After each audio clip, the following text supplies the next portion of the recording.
Okay, today was another really volatile expiration day, and we're going to tell the story of the two traders who took opposite sides and somehow both made money. They traded against each other, which market makers or professionals usually don't do, and they somehow both made money. Now, professionals, they have theoretical values for the prices of options and they hedge them. This is based on something called the Black-Scholes model. They're not doing arbitrage, they're doing something called risk arbitrage. Everything about an option, pricing wise, is known except for the future volatility.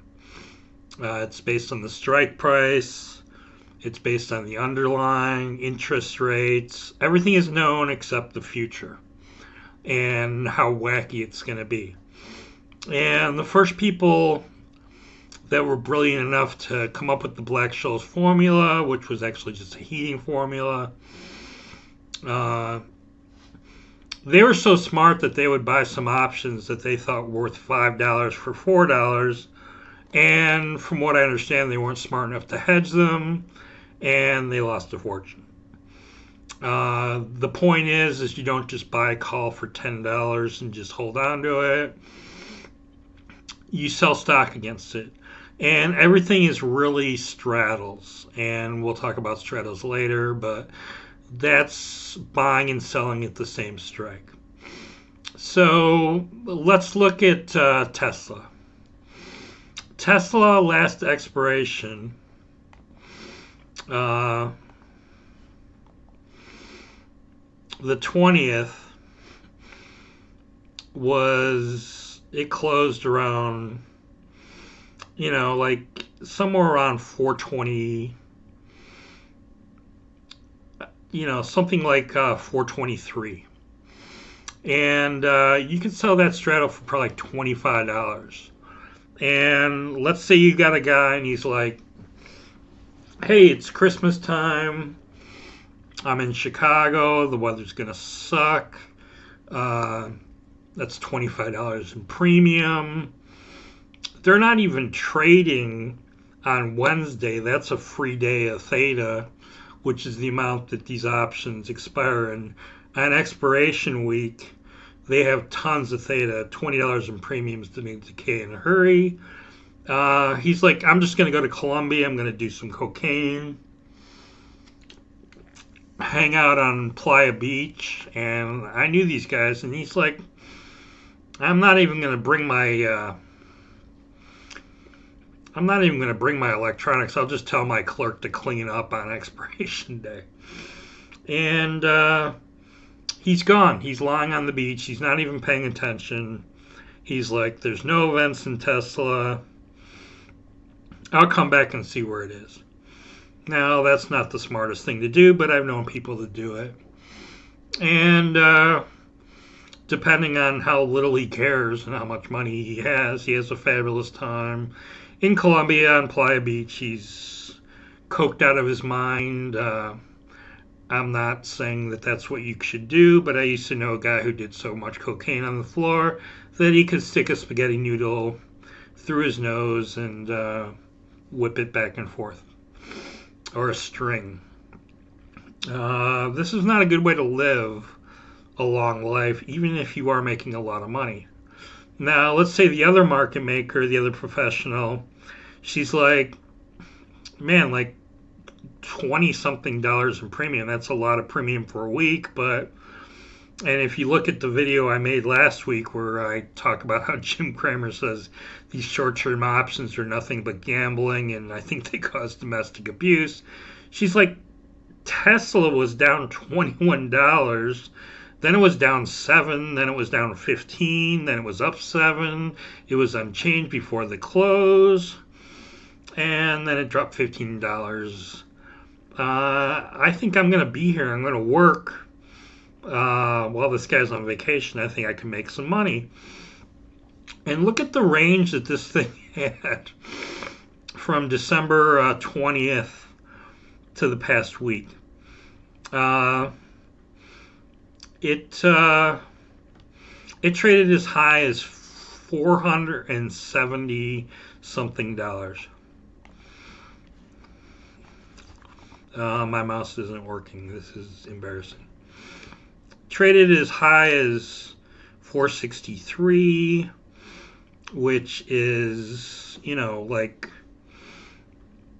a $40 move. In fact, the Tuesday where it was just a half day, it went up $31. So the market maker that decided to work and bought that straddle for $20 and was hedging or didn't hedge probably just sat there the day before Christmas on her half day, and all of a sudden the $20 straddle that she's long, she's already made like $9-10 on the thing, and she sells stock, and she's still long puts, and maybe she just sells those puts and takes a huge profit.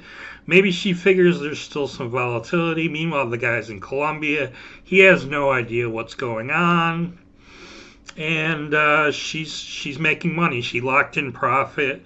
She bought a straddle for $20. It's worth 31. The puts are, the thing is so crazy, those puts, that she's synthetically long puts because she sold stock, and she's locked in her upside. She's still long the puts. Maybe she sells them for another $4.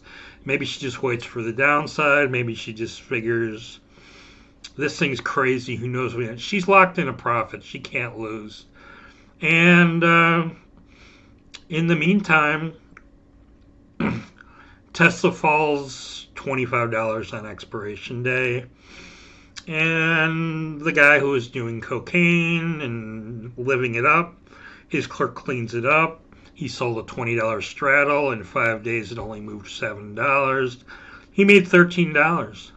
They both made money. Now, of course, he's not living a healthy lifestyle. That's not particularly smart. This isn't risk arbitrage, something that's moving like a madman with 1 week left. Theoretical models, you just throw them out the window and you hope to survive. Now, the guy that went to Colombia, he's got a short lifespan because he's doing cocaine and he's not watching his options position. He probably blows out at some point. The other trader who was actually working and following, and she made probably even more money than this guy did. Hell, she probably dies young from stress too. But it's all about straddles. We'll talk about straddles more. It's all about hedging. And, the thing is that I don't want any part of a stock that's $430 and it's moving $15 every half hour. You can make a lot of money. You can lose a lot of money. The one that was long the straddle, she's probably not doing cocaine. She's doing her job, but she probably dies young early. This is stressful stuff. Don't treat it like a video game. But again, they take the opposite position. One is on the beach, one is working, and somehow they both make a lot of money. And, this isn't something for you to try at home. This isn't something for you to try on an exchange, but it exists. And remember, professionals, they do risk arbitrage. We'll talk about that later. They hedge. They're not just taking gambits. It's not a video game. It's gambling. Be careful. Hey, remember that until we get 50,000 subscribers to the channel, and except for when I go on vacation, I'm going to Nashville and Graceland from January 6th to January 20th or so. You can send your questions to brad.laidman@gmail.com, and I'll do my best to respond to them right away, and maybe I'll even make a video about them. That's absolutely free. Everything absolutely free on this channel. I'm doing this for YouTube clicks. Take advantage of it. I know what I'm talking about. I'm not selling you a free book that's not really free. Call out to the Nigerian brothers in their Kangol hats.